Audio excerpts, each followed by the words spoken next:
बिहार को नया सीएम मिल चुका है, सम्राट चौधरी। अब ये वही बात हो गई कि बकरी की गर्दन एक कसाई से छूटकर दूसरे कसाई के हाथ लग गई। अब कहने को तो बंदे ने पीएफसी का कोर्स कर रखा है कामरेज यूनिवर्सिटी से। अब ढूंढने पर ना यूनिवर्सिटी मिल रही है ना कोर्स।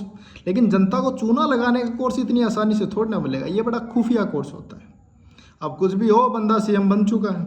प्लेन से आएगा, प्लेन से जाएगा, सॉरी हेलीकॉप्टर से जाएगा ना, हेलीकॉप्टर से आएगा, हेलीकॉप्टर से जाएगा, जनता को मस्त चूना लगाएगा। क्योंकि जो 10-10 हज़ार आपके खातों में आए हैं वो अब तुमसे वसूलने भी तो आए।